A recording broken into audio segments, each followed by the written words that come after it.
참 좋으신 우리 주님의 은혜와 평강이 여러분과 함께 하시기를 기원합니다. 제자훈련으로 유명한 고 옥하는 목사님께서 살아생전 그의 설교에서 이런 얘기를 자주 했다고 합니다. 한국 교회가 너무 많이 가르친 잘못을 범했고 교인들은 너무 많이 배운 잘못을 범했다. 어떻게 들리십니까? 너무 많이 가르친 잘못을 범하고 교인들은 너무 많이 배운 잘못을 범했다고 하는 이 거목이죠. 훌륭한 목사님의 말씀. 그 이유는 많이 알고 많이 배우기는 했는데 그대로 행하지 못하는 그리스도인을 양산했기 때문이라고 합니다. 그리고 그분 말씀하시기를 오히려 이런 사람들이 교회와 사회 속에서 많은 문제를 일으키고 있다라고 비판했다고 합니다. 구원받는 성도로서 그의 살아가는 삶의 모습이 중요한데 이것이 바로 믿음을 강조하는 바울의 이신칭이 교리인데 그 자체를 비판하는 것이 아니라 오히려 칭의와 더불어서 성화가 중요하다는 것을 강조하는 말씀이었습니다. 빌립보서 2장 11절 말씀대로 두렵고 떨림으로 너희 구원을 이루라. 이 사도 바울의 권면을 받아들이는 것이 중요합니다. 한국 교회는 칭의를 강조하다가 머리만 키운 교회가 되어버렸으므로 성화를 통해서 머리가 가슴과 팔, 다리로 연결되는 신앙을 강조하지 않으면 안 된다는 뜻입니다. 한번 믿으면 영원히 구원받는 것이라는 주장. 이것은 여러 성경 구절에서 그것이 잘못되었음을 말씀합니다. 야고보서 2장 24절은 사람이 행함으로 의롭다함을 받고 믿음으로만은 아니니라 는 말씀을 되새겨보아야 합니다. 믿는다고 생각만 하고 있으면, 믿는다고 입으로 말만 하면 의로워지는 것이 아니라는 뜻입니다. 의로움은 내 생각과 내 말로 되는 것이 아니라 행동으로 드러납니다. 그러므로 하나님의 말씀을 믿는 신뢰함으로, 믿음으로 신뢰함으로 그 말씀대로 행해야 의로운 사람이라는 말씀을 따라 살아야 의로워지는 것입니다. 아니, 그대로 살지 못하면 최소한 그 말씀에 비추어서 나를 돌아보고 따라가지 못한 내 모습 앞에서 기도하고 고민하고 어떻게 해서 이 길을 가야 하는지를 또 묻고 가슴을 치고 발버둥을 치는 모습이 하나님은 어여삐 보신다는 사실입니다. 오늘 마태복음 본문 23장 1절의 말씀 보면 이에 예수께서 무리와 제자들에게 말씀하여 이르시되 라고 얘기합니다.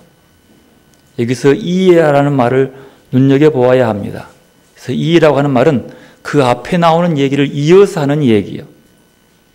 이의 부분을 한 단락 짓고 또 다른 단락으로 새로움으로 넘어간다는 뜻입니다. 예수님께서는 이의 무리와 제자들에게로 방향을 돌리십니다. 마태복음 22장은 예수님께서 서기관과 바리새인들과의 논쟁입니다. 끝까지 논쟁을 했습니다. 아무리 많은 비유를 들어서 많은 설명을 통해서 진리의 말씀을 전해도 그들은 달리 생각합니다. 듣긴 들어도 들어오는 방향이 달라집니다. 그리고 주님이 결론을 내립니다. 아, 안 되는구나. 아무리 가르쳐도 듣지 않습니다. 들으려고도 하지 않습니다. 그리고 그에게 희망이 없음을 깨닫고 그들의 가르침을 포기합니다. 그리고 방향을 바꾸죠. 어디에게요? 무리와 제자들로 바꿔버립니다. 그리고 그들에게 바꾸면서 무리와 제자들에게 너희들은 저렇게 믿긴 믿어도 배우긴 배워도 서기관과 바리새인처럼 배우지 말아라 는 권고의 말씀으로 주어지는 거예요. 23장 13절에 보면 계속해서 나옵니다. 화 있을진저. 서기관과 바리새인들이요, 그들에게 엄격히 화를 얘기하면서 그 중간에 무리와 제자들을 권고하고 있는 겁니다. 어떻게 해요? 너희는 22장에 나오는 서기관처럼 이렇게 알려고 하지 말아라. 배웠으면 배운 대로 살아라. 그 말씀을 주기 위한 거예요.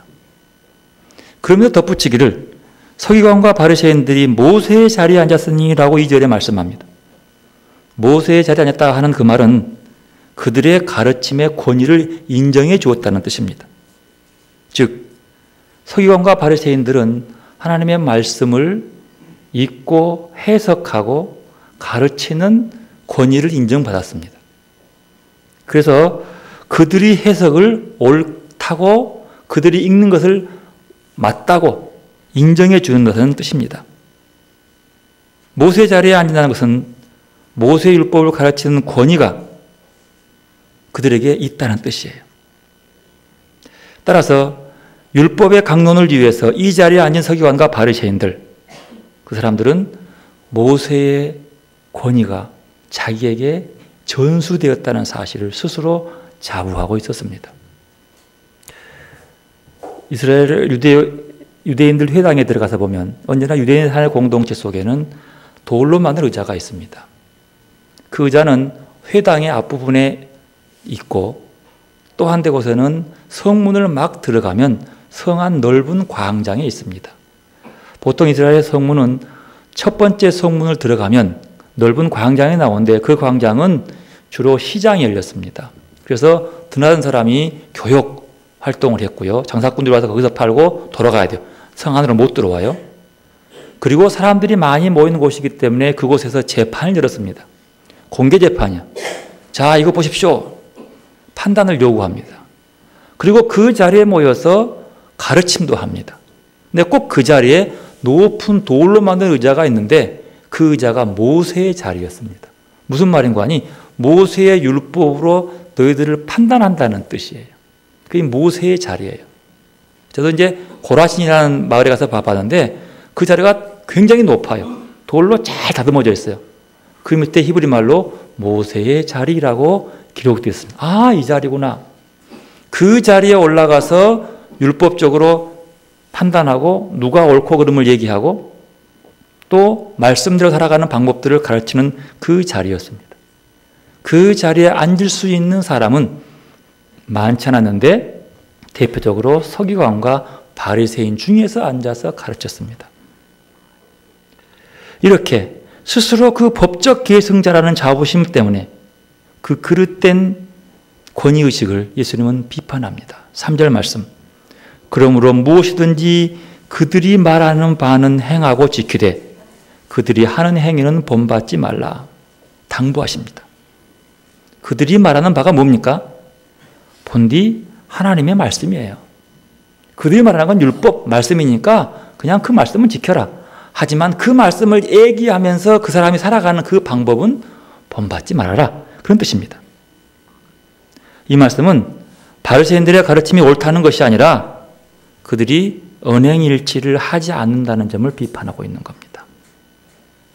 자기들이 말씀을 듣고 이것이 하나님의 말씀이다라고 믿었으면 그 말씀을 가르치면서 또 가르치기 전에 그 말씀대로 살려고 해야지, 가르치기만 하고 그 삶은 여전히 그 말씀과 상관없는 삶을 살아간다는 뜻입니다.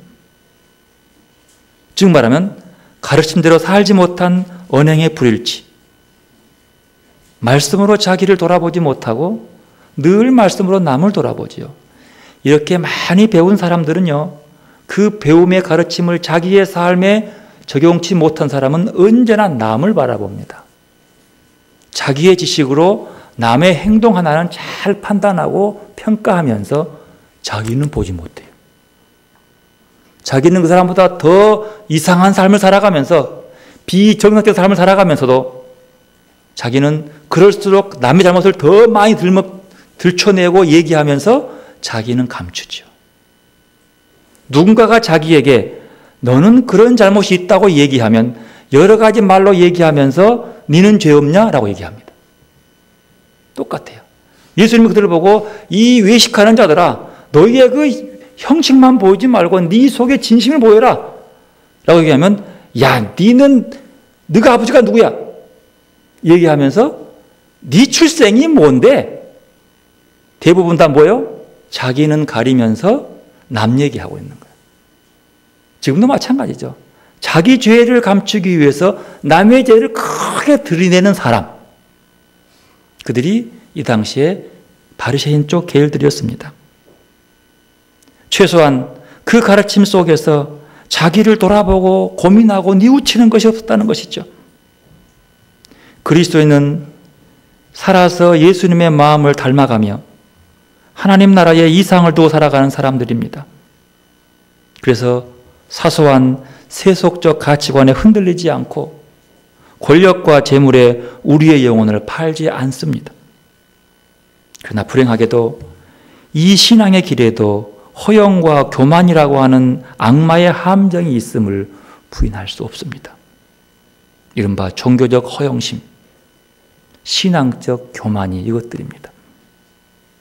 아무리 신앙이 성숙했다 할지라도, 높은 경지에 올랐다고 하더라도 어느 틈엔가 이 허영심과 이 교만함이 다가와서 그를 넘어지게 하고 나락으로 굴러 떨어지게 만들곤 합니다. 바로 예수님 당시 서기관과 바리새인들이 그러했습니다. 그러면 바리새인들은 누구입니까? 바리새인이란 율법을 좀 더 성실히 지켜서 하나님이 기뻐하실 정도의 거룩함을 이루어 보려는 의지로 시작된 일반 유대교인들 중에 일어나는 신앙운동이었습니다. 그 신앙운동을 일으키는 사람들이 바리새파 사람들이었어요. 즉 구별된 사람, 하나님의 뜻을 이루기 위해서 말씀을 성실히 따르고 지키기 위해서 구별된 사람이라고 본 거죠. 이게 등장하게 된 이유는요, 여러분 그 구약 성경에서 유대교가 언제부터 왔다고 생각하십니까? 아브라함? 아니면 다윗 시대에? 다윗 시대에 유대교가 있었을까요? 없었어요. 솔로몬 시대에 없었어요. 유대교는 언제 생겼냐면 한참 뒤에예요. 유다가 주전 587년에 멸망당하고 많은 지식인들이 붙잡혀서 바벨론 포로로 잡혀갑니다. 포로로 잡혀간 다음에 그들이 고민한 거죠. 도대체 우리가 뭘 잘못했길래 이 나라가 이렇게 되었는고? 라고 돌아보니까 아이고, 우리가 하나님의 말씀을 잘못 믿었구나. 하나님의 말씀을 믿는다고 하면서 내 유익만 구하고 내 이익만 챙기고 내가 하나님의 말씀을 왜곡시켰구나 라고 회개하게 됩니다. 그리고 그 삶을 돌아보면서 우리가 이제 이 땅을 뺏겼지만 이제라도 하나님께 돌아가서 하나님의 말씀 앞에 좀 성실히 살아보자 라고 운동을 일으키며 시작된 것이 뭐냐면 그때가 유대교가 생길 틈이에요. 즉 말하면 자기의 잘 실수를 홀딱 나라가 망한 다음에 회개 운동을 통해서 새롭게 하나님의 말씀으로 들어서자. 유대교는 그래서 개혁 운동이에요. 새로워지자. 그래서 그 새로워짐의 역사를 이루어가는 것이 유대교입니다. 그래서 바벨론 포로로 잡혀가서 첫 등장한 게 회당이 생겨요. 회당은 그때 생겼어요. 바벨론에서. 성전이 다 무너졌기 때문에 예루살렘 갈 수도 없고, 그래서 회당에서 예루살렘을 향해서 성전을 짓고 그 앞에 기도하고 그쪽을 향해 기도하고, 그리고 회당에 모여서 하나님의 말씀을 다시 강론함을 듣고 또 배우고 또 한 주간을 말씀으로 살기를 다짐하고 시작하는 것, 이것이 유대교의 출발이고 회당의 출발이에요. 그때부터 안식일이 굉장히 강조되기 시작했죠. 근데 그 유대교 중에서 더욱더 말씀을 더 잘 지켜보고 전문적으로 해보자라고 등장한 사람들이 여러 파들이 있었는데 그 파 중에 하나가 바리새파예요. 그래서 우리는 좀 더 지도력을 가지고 이들을 좀 더 잘 이끌어보자, 더 잘 믿어보자, 더 열심히 믿어보자라고 모이는 파가 바리새파들이었어요. 그리고 이 바리새파들 중에서 좀 더 깊이 연구해서 백성들에게 말씀을 바르게 풀어주자라고 등장한 사람들이 누구냐라면 그 중에 서기관들이에요. 율법학자들이에요. 그러니까 바리새파 중에서 똑똑하고 영리하고 그래도 잘난 사람들이 누구냐라면 서기관들이에요. 즉 율법학자들이죠. 바리새 파리초에 등장한 사람들입니다. 이들의 말씀에 대한 진지함과 열성은 누구도 따라갈 수 없을 만큼 그렇게 철저했습니다. 그래서 백성들도 이 바리새인과 서기관들이 말씀에 대한 적용, 말씀의 해석이 남다른 열심과 진지함이 있었기 때문에 그들을 존경했어요. 우러러 보았어요. 아, 이 사람들 참 말씀 앞에 되게 진지하네, 되게 성실하네, 그렇게 살아왔어요. 그러나 시간이 들어가면서 이것들이 그 열심히 현장의 삶보다는 형식으로 옥도되기 시작합니다. 그래서 형식적인 면이 중시한 나머지 그만 가식적인 면이 드러나기 시작하는 거예요. 그래서 탈무드에 보면 위선적인 바리새인의 7가지 유형을 열거해 놓았습니다. 제가 공부한 책에 들어있어요. 그것을 보면 예수님이 그들을 비판한 것과 일맥상통해요. 7가지 들어보십시오. 첫 번째는 잠시 대기형 그 뜻입니다. 하나님의 말씀에 이웃을 도와주어라, 선행을 베풀어라 라고 말씀하는데 이들은 조금만 좀 조건이 채워지면은요 하면서 미루어. 잠시 내가 할 거예요. 근데 지금 조금 사정이 그렇기 때문에 하면서 자꾸 미루면서 현장을 피해요. 어떻게? 하나님의 말씀을 선행 베풀하는 것을. 두 번째는 멍든 상처형, 그 다음에 피 흘리는 유혈형, 두 번째 바리새인이 있어요.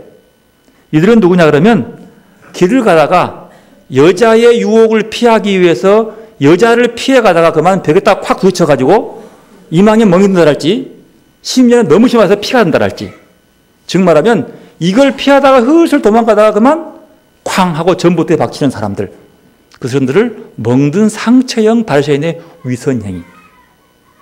세 번째는 어깨 으쓱형입니다. 이들은 많은 사람이 볼 수 있는 곳에서 어깨를 탁 힘을 주면서 구제하는 거예요.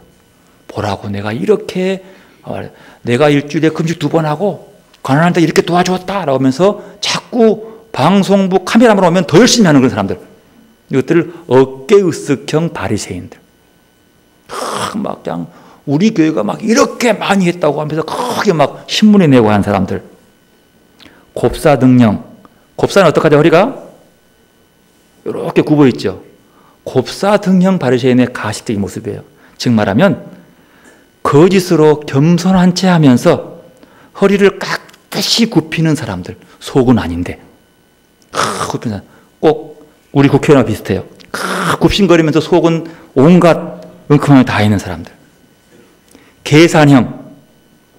자기의 잘못을 감추기 위해서 그만큼 선행을 베푸는 그만큼만, 이 정도 되면 요 하나 더 먹겠지? 계산하요. 이 정도 하면 그래도 내 체면은 채우겠지? 그렇게 자꾸 자기를 계산하면서 남을 돕달할지 선행을 베푼다랄지 자기의 악들을 회복하기 위해서 하는 행동을. 하나님 경외형. 하나님을 경외하고 두려워하는 바리새인. 외적인 두려움만, 마음은 아니고. 하나님 사랑형. 나는 아브라함의 후손이요. 늘 강조. 나는 진짜 바리새인이요. 이렇게 7가지를 구분해 놨어요. 이것이 탈무드에 나오는 얘기예요. 오늘 본문에서 예수님께서 지적한 서기관과 바리새인들의 잘못은 크게 3가지로 요약합니다. 첫째는 언행이 일치하지 않는 위선자들의 모습. 4절 말씀 함께 읽어보십시다. 또 무거운 짐을 묶어 사람의 어깨에 지우되 자기는 이것을 한 손가락으로도 움직이려 하지 아니하며. 여러 가지의 율법의 말씀을 가지고 어깨에 무거운 짐만 줘. 너 죄졌지, 너 그 맨날 사람의 마음에 무겁게 해가지고 그들을 짓누르고 자기들의 잘못을 감추는 사람들. 무거운 짐을 주는 거죠. 하나님은 어떤 마음이에요? 예수님은 하나님의 그 마음을 드러내죠. 수고하고 무거운 짐자들아 다 내게로 오라. 내가 너를 쉬게 하리라. 내가 너에게 주는 짐은 가볍고 쉬운 거예요. 근데 얘들은 하나님의 말씀을 가지고 계속 무거운 짐만 주는 거예요. 짐을 지어줘 놓고 자기는 손가락 하나 까딱하네. 좀 짐 좀 덜어주고 도와주기는커녕 짐만 계속 지워주는 사람. 하나님의 그 마음을 전혀 모르는, 하나님의 그 뜻을 전혀 모르는 사람들. 그들의 행동을 주님은 본받지 말라고. 이런 모습은 바리새인들의 저들의 모습은 절대로 제자인 너희들은 본받지 말라. 그러시는 거예요. 두 번째는 모든 행동을 그들은 과시적으로 했다는 거예요. 5절 말씀 주님 얘기입니다. 읽어봅시다. 그들의 모든 행위를 사람에게 보이고자 하나니 곧 그 경문 띠를 넓게 하며 옷술을 길게 하고 옷술은 옷을 쭉 늘뜨리면서 자기 모습. 사람들이 보아줄 줄 바라고 행동한 것. 순수한 내적 동기, 마음에서 우러나오는 행동은 없고 오직 경건의 모양만 드러내는 사람. 그것을 전부 믿는 사람들의 모습. 세 번째는 이들은요, 대접받기를 좋아했다라고 주님은 지적합니다. 6절, 7절 함께 읽읍시다. 잔치의 윗자리와 회당의 높은 자리와 시장에서 문안받는 것과 사람에게 랍비라 칭함받는 것을 좋아하느니라. 때로는 랍비로, 때로는 아비로, 때로는 지도자로 존경받았고 실은 그 존경받음을 즐겼습니다. 하지만 그들은 그럴 만한 자격을 갖추지 못했어요. 왜? 외형은 맞지만 그의 삶들은 그런 존중받을 만한 이유가 없었기 때문이죠. 그러면 왜 예수님은 이 서기관과 바리새인에 대한 이러한 책망을 제자와 무리들에게 주시면서 이런 것 하고 있을까요? 왜요? 너희들은 이러지 말아야 된다. 그 뜻이죠. 여러분, 이 말씀은요, 서기관과 바리새인들을 비판하기 위함이 아니라 예수를 따르는 우리들에게 이런 모습으로 예수 믿지 말라고 하시는 얘기예요. 우리 보고 하는 얘기고요. 더 직접적으로는 당시의 마태 공동체 안에서 마태가 주로 섬기는 그 교회 안에서 너희들의 모습이 이목과 뭐가 다르냐 말이야. 이런 거 치워라. 그렇게 하신 말씀인 거죠. 이게 밀접한 그 유대 공동체 속에서의 관계가 있어요. 왜요? 당시 마태복음은 서기관과 굉장한 밀접한 갈등 관계가 있었거든요. 그러니까 그들 속에서 너희들은 저들을 본받지 말라는 얘기입니다. 그러면서 직접적으로 8절에 이렇게 하라라고 제자들에게 교훈합니다. 첫 번째로 8절에 보면은 예수님의 공동체는 서로 간의 관계를 새로운 공동체를 만들어라 얘기합니다. 그게 뭔지 아십니까? 8절 읽어보십시다. 그러나 너희는 랍비라 칭함을 받지 말라. 너희의 선생은 하나요 너희는 다 형제니라. 예수님이 필요하는, 예수님이 원하는 공동체, 예수님이 원하는 교회는 지배하는 자와 지배받는 자가 없는 무슨 공동체? 형제 공동체라는 거예요. 그러면 우리를 다스리는 지배자는 누구예요? 딱 하나밖에 없어요. 누구요? 그리스도예요. 여기 뒤에 나옵니다. 말은 그리스도예요. 그 외에는 형제다. 왜입니까? 서기관과 바리새인들은 언제나 일반 유대인들 위에 군림하려고 했던 사람입니다. 본받지 말라는 거예요. 두 번째는 예수님은 이 공동체와 하나님 그리고 그리스도와의 관계를 규정해 줍니다. 그런 이런 형제 공동체는 하나님과 어떤 관계를 맺고 그리스도와 어떤 관계를 맺는지를 설명해 주는 거죠. 9절 10절 함께 읽으십시다. 땅에 있는 자를 아버지라 하지 말라. 너희의 아버지는 한 분이시니 곧 하늘에 계시니시니라. 또한 지도자라 칭함을 받지 말라. 너희의 지도자는 한 분이시니 곧 그리스도시니라. 바리새인과 서기관들은 누가 지도자냐, 누가 선생이냐 이것들을 늘 강조했지만 아버지 하늘에 계신다. 우리는 지도자 그리스도뿐이다. 그 외에는 모두가 다 뭐요? 똑같다는 거죠. 그러니까 이 공동체 속에서 누구를 세워서 높이지도 말고 높아지려고도 하지 말라는 뜻입니다. 세 번째로 예수님의 공동체에 속한 자들은 서로 자신을 낮추며 다른 사람을 높여주는 삶의 자세를 가져야 한다라고 말씀합니다. 11절 12절 함께 읽읍시다. 너희 중에 큰 자는 너희를 섬기는 자가 되어야 하리라. 누구든지 자기를 높이는 자는 낮아지고 누구든지 자기를 낮추는 자는 높아지리라. 이 말씀은 어쩌면 세속적 가치관과 정확히 정반대로 가는 말씀입니다. 그래서 많은 사람들이요, 이 말씀을 외면하고 세속적 가치관을 마음에 두고 살아가는 것 같습니다. 우리는 사람들에게요, 선생이라 불리기를 좋아하고 땅에 있는 힘 있는 사람에게 줄대기를 좋아합니다. 이러니 인간들은 스스로 높은 자리에 앉기를 좋아하고 그것을 추구합니다. 왜냐하면 낮은 자리에 앉은 것은 실패한 사람이라고 여기기 때문입니다. 그러나 예수님은 가르쳐줍니다. 하나님 나라의 가치관은, 하늘의 꿈은 무엇입니까? 진심으로 자기를 낮추고 섬기는 사람이 되라는 것입니다.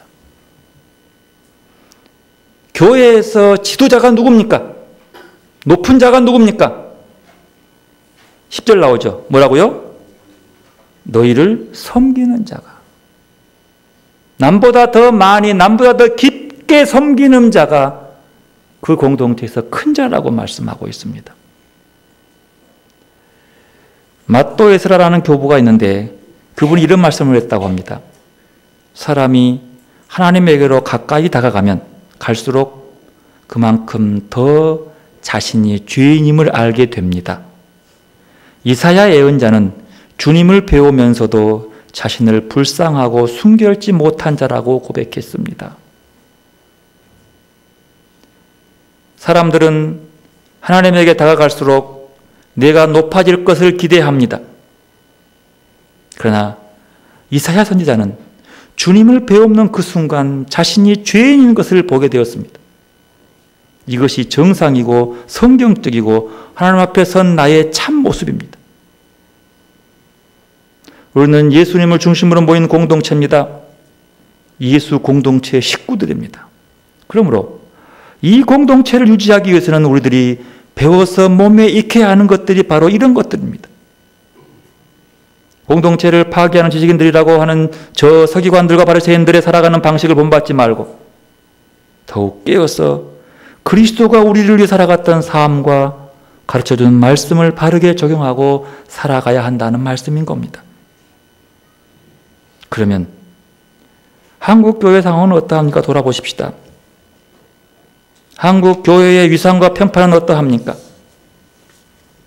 기독교 지도자들의 위상은 한없이 추락하고 있습니다. 목회자 세습의 문제, 불명확한 재정 처리, 목회자의 도덕적인 문제, 사회적인 책임에 대한 몰인식, 이런 일들로 말미암아서 호된 비판을 받고 있습니다. 실은 비판을 잘 받아들이면요, 나를 바꾸어서 더 나은 모습으로 변화할 수 있는데도 이들은 그 비판 소리에 귀를 막아버립니다. 세상은 교회와 다르다고.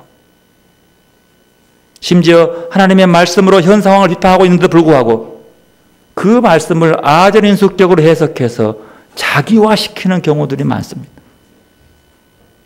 말씀의 해석을 자기화시키고 하나님의 것들을 내 것으로 만들어버린다는 사실이에요. 여러분, 하나님의 말씀은요, 성경으로만 오지 않습니다. 믿는 자에게만 오지 않습니다. 하나님의 말씀은 성경을 통해서, 자연 환경을 통해서, 여러 가지 사건들을 통해서 우리 주변에서 많은 온 세상 것들이 우리에게 말씀으로 다가오고 있습니다. 여러 가지의 음성을 통해서 세미하게 들려오는 거예요. 그러면 들으려고 하지 않습니다. 말씀의 재해석은요, 그 율법, 말씀의 본래의 정신을 훼손하지 않는 범위 안에서 이루어져야 되는 거예요. 그런데 바리새인들은 이 말씀을 본래의 정신을 심각하게 훼손하고 자기들의 기득권을 견고하게 다져가기 위한 도구로 전락시켜버렸다는 거예요. 아무리 좋은 뜻으로 만든 계명이라 할지라도 그 계명을 사용하는 사람들이 악용하기 시작하면 그건 오히려 백성을 억압하는 도구로 전락하고 맙니다.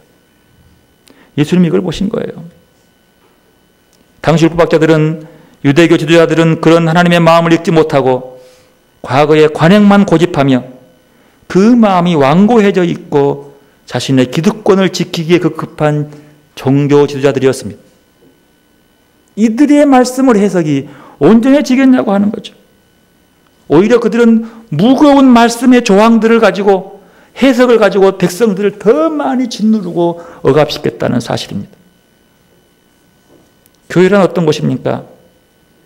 하나님의 말씀을 자기 편리에 따라, 자기 이권에 따라 왜곡하지 않고 하나님의 원래의 마음을 그대로 전해 주어야 하는 곳이 교회여야 합니다.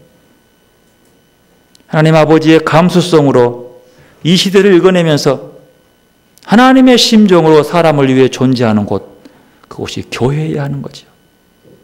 그래서 기독교인들은 내 판단과 내 해석을 경계해야 합니다. 왜요? 스스로 주인이 되고자 하기 때문인 거예요. 오늘 사도 바울서가 말하는 데살로니가 전서의 말씀은 전도라고 하는 말로 요약할 수 있습니다. 9절에 보면 형제들아 수고와 애쓴 것을 너희가 기억하려니 너희 아무에게도 폐를 끼치지 아니하려고 밤낮으로 일하면서 너희에게 하나님의 복음을 전하였노라. 사도 바울의 얘기입니다. 여기서 너희에게 하나님의 복음을 전하였노라. 이 말씀을 가톨릭 성경은 이렇게 읽는다고 합니다. 주님께서 맡겨주신 복음을 그대로 전했습니다. 이렇게 해요. 어느 목사님은 그대로 전했단 말을 굉장히 중요시했습니다. 그대로를. 이 말씀은 복음을 전할 때의 바울은 누군가의 비유를 맞추기 위해 듣기 좋게 꾸미지 않았다는 얘기입니다. 사람들을 불편하게 할 만한 것들을 걸러내지도 않았고 사람들을 현혹해 자기를 추종하는 말씀을 하도록 왜곡하지도 않았다는 말씀이라는 거예요. 말씀을 있는 그대로. 저를 포함한 오늘날 많은 설교자들이 설교할 때요, 자기도 모르는 사이에 자기 검열을 하곤 합니다. 내 검열을 할 때에서 이때 저는 깜짝 놀라서 늘 깜짝 놀라서 중간에 멈추고 다시 기도하는데 고민되죠. 뭔지 아세요? 설교를 준비하면서 이 말씀이 이게 들으면 아무개가 들으면 하면서 스스로 자기 검열을 하는 거예요. 교회에 유력한 아무개 이 말 들으면 어떻게 반응이 나올 텐데 눈치를 보는 거예요. 성경에 나오는 거칠고 딱딱한 말들을 좀 부드럽게 만들어서 오해하지 않도록, 누가 오해하지 않도록, 듣는 사람이 오해하지 않도록 닦고 나갑니다. 진실을 말하기보다는 인정받고 싶다는 욕구가 매일 하나님의 참된 말씀이 우리의 삶 속에 침묵하게 만들어버려요. 이러면요, 하나님의 말씀이 삶을 변화시키지도 못하고요, 생명의 불꽃은 점점 사라져가게 되는 겁니다. 하나님의 말씀은 어느 때는 망치처럼 둔중하고 묵직하게 어긋난 삶을 두드리고 때로는 얼음을 깨는 도끼날처럼 예리하게 우리의 위선과 나태함을 파고들어야 하는 말씀이 침묵당해서는 안 된다는 뜻입니다. 아모스가 말했죠. 양식이 없어 굶주리고 목이 없어 목마름이 아니라 뭐가 없다고? 하나님의 말씀이 없어요. 하나님의 말씀이 홍수처럼 하루에 2000편 이상의 말씀이 텔레비를 통해서 방송을 통해서 흘러나오지만 그렇게 많은 말이 나오지만 말씀이 없어 굶주린 시대가 이 시대가 아닌지 모르겠어요. 왜요? 자기 검열을 많이 하거든요. 어느 친구는 그래요. 야, 네 설교를 우리 교회에서 하면 너는 그 다음 주에 쫓겨난다. 왜요? 강남에 살거든. 강남에서는 하나님의 말씀도 강남 스타일로 해야 된다는 거예요. 부조리를 덮어두고 비리를 덮어두고 잘못한 죄악이거든 끄집어 내면은 정치보복이라고 그러고 그렇게 해야 살아남는다는 거예요. 그래서 나는 강남 스타일을 안 할란다. 그곳에서도 하나님의 말씀이 들어가지 않기 때문에 말씀이 늘 침묵하니까 바리새인처럼 형식만 있고 속은 없는 그런 것이 되는 거예요. 속은 없는 되는 것이. 교회 장로가 교회법을 어기면서 하는 말이 내가 판사 출신이야. 판사 출신이면 판사답게 불의한 것들을 지적할 줄 알아야지. 그 불의를 덮기 위해서 발버둥 치면서 나는 판사 출신이라고. 그게 강남 스타일이에요. 바울은요, 그렇게 말씀을 전하면서 스스로 신앙의 본이 되기 위해서 애를 썼습니다. 10절 말씀 읽어보십시다. 우리가 너희 믿는 자들을 향하여 어떻게 기록하고 거룩하고 옳고 흠없이 행하였는지 대하여 너희가 증인이요 하나님도 그러하시도다. 어떻게 우리가 거룩하고 옳고 흠없는지를 너희들 알지? 이 정도는 돼야지 복음을 전하지 않겠습니까? 더 나아가서 바울은 성도로 하여금 하나님께 합당하게 살아가도록 이끄는 일에 자기 소명이 있음을 고백합니다. 11절 말씀 함께 읽어보십시다. 너희도 아는 바와 같이 우리가 너희 각 사람에게 아버지가 자기 자녀에게 하듯 권면하고 위로하고 경계하노니 12절 이는 너희를 부르사 자기 나라와 영광에 이르게 하시는 하나님께 합당하게 행하려 함이라. 아버지가 자식에게 하듯 뭐예요? 권면하고 위로하고 경계했다는 거예요. 누가? 바울의 말씀이요. 왜 실망하지 않았겠습니까? 말씀을 아무리 전해도 듣는 자가 별로 없고 반응이 없어. 왜 낙심하지 않았겠어요? 그러나 끝까지 희망을 버리지 않고 하나님이 그를 통해 주시는 하나님의 사랑을 다른 사람에 흘러보내기 위해서 발버둥을 쳤다고 하는 거예요. 마틴 루터가 쓴 그리스도의 자유, 얇은 책이지만 유명한 책입니다. 제가 그 책을 다 읽었는데 다 못 읽었어요. 그 책에 이런 글이 있다고 깜짝 놀랐어요. 이게 뭐냐면 하나님의 은총은 한 사람에게서 다른 사람에게로 흘러가야 한다. 놀라운 얘기예요. 내가 하나님의 은총을 받았으면 이 은총이 온다고 흘러가야 한다. 누구에게? 다른 사람에게. 그리스도로부터 시작해가지고 우리에게로 흘러온 그 은총이 우리를 통해서 필요한 사람에게 전해져야 한다는 거예요. 신앙이란 이런 끊임없는 운동, 끊임없이 이런 활동이 새롭게 돼야 된다는 거예요. 규칙에 갇히지 않는 거죠. 그러면서 바울은 여기에 대해서 이렇게 감사하고 있습니다. 13절 함께 읽읍시다. 이러므로 우리가 하나님께 끊임없이 감사함은 너희가 우리에게 들은 바 하나님의 말씀을 받을 때에 사람의 말로 받지 아니하고 하나님의 말씀으로 받음이니 진실로 그러하도다. 이 말씀이 또한 너희 믿는 자에게서 역사하느니라. 여러분, 목사의 말을 받으면 별로 역사한 게 없지만 하나님의 말씀을 듣고 받으면 그 말씀이 역사한다는 거예요. 그래서 말씀은 살아 운동력이 있는 거예요. 오늘날 하나님의 말씀이 한국 교회에 역사하지도 않고 침묵하고 있는 것은 설교자의 책임이 큽니다.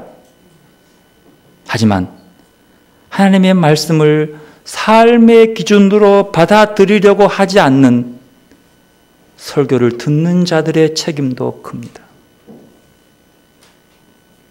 말씀을 듣지 못하는 것이 더 큰 문제예요. 물론 전하는 자도 문제지만 저는 읽어보지 못했습니다만 데이비드 헨리 소로우라는 사람이 이런 걸 썼다네요. 그 책 속에서 이런 얘기가 나온답니다. 당신의 삶을 신문이 지배하지 않게 하십시오. 당신의 삶을 신문이 지배하게 하지 마십시오. 이렇게 들려옵니다. 당신의 삶을 스마트폰이 지배하게 하지 마십시오. 좀 더 나가면 인터넷 검색들로 당신의 삶이 지배받지 않게 하십시오. 우리의 삶은 뭐가 지배하고 있습니까? 기독교인은 세상을 하나님의 관점에서 볼 수 있어야 합니다. 말씀 듣기 훈련을 통해서만 가능합니다. 그리고 그 바탕 위에 자기의 삶을 새롭게 세워가야 합니다. 여러분, 하나님의 말씀은 다양한 방법으로 들려옵니다. 자연을 통해서, 사람을 통해서, 성경을 통해서, 여러 가지 사건들을 통해 들려옵니다. 문제는 뭐예요? 듣는 귀요. 우리의 삶의 순간에 하나님의 말씀은 꽉 차 있습니다. 계속 하나님 우리에게 말씀하십니다. 끊임없이. 사랑한다고, 의의 길을 걸어가라고. 하지만 들으려고 하지 않는 자들에게는 한마디도 들려오지 않습니다. 어떻게 인터넷 검색차, 네이버 검색의 말씀이 하나님의 말씀보다 더 중하게 여기만 따라갑니다. 조바심 흘리는 사람 말씀이 들려오지 않습니다. 빨리빨리를 좋아하는 사람 들려오지 않습니다. 하나님의 말씀은 우리에게 가까이 와 있습니다. 좀 더 그 말씀 듣기 위해서 내 마음을 가라앉히고 내 마음을 비우고 주의 음성에 귀를 기울여야 합니다. 하나님은 오늘 또 우리에게 하나님의 세미한 음성의 말씀을 들려주시면서 내 말 좀 들으라고 말씀하고 계십니다. 그 말씀을 들으며 살아가는 여러분들이 되시기를 바랍니다. 그 말씀을 듣기 위해서 우리 마음 비워야 합니다. 저는 마태복음 23장의 말씀을 읽으면서 예수님께서 서기관과 바리새인들에게 네 속에 든 그 지식적인 마음 좀 비우라고, 비워내라고 말씀하신 것으로 들려왔습니다. 네 말을 비워야지 하나님의 말씀이 네 속에서 새로운 것들을 창조할 것이 아니냐. 바리새인들아, 서기관들아, 너희의 관행과 전통과 관습의 것들을, 지식을 비워라. 비워라. 비워야 되지 않겠느냐. 오늘 우리도 말합니다. 비우라고 합니다. 하나님은 텅 빈 공간에서 천지를 창조했습니다. 우리 마음을 비우면 하나님이 우리를 새롭게 할 뿐만 아니라 그 새로움 속에서 성령의 바람이 불게 하고 새로운 힘을 통해서 우리를, 우리 가족을, 우리의 공동체를, 이 나라를 세워갈 줄로 믿습니다. 하나님이 이끄시는 세상이 아름답습니다. 그러기 위해서는 내 것들을 비우고 순종하는 길밖에 없는 겁니다. 성도 여러분, 내 속에 지금 꽉 차 있는 게 뭡니까? 나의 행동을 유발하는 내 마음의 말들이 무엇입니까? 하나님의 말씀이 될 줄로 믿습니다. 말씀으로 채워서 잡다한 세상의 것들을 비우고 그 말씀의 내 삶을 이뤄나갈 때에 우리는 늘 새롭게 변화된 삶으로 천국을 향해 나가게 될 줄로 믿습니다. 기도로 나가십시다. 마음에 손을 얹고 주님 바라보시기 바랍니다. 마음이 청결하지 않은 하나님을 볼 수 있습니다. 이 시간 말씀으로 하시는 주의 음성을 들으시기를 바랍니다. 기도로 나가십시다.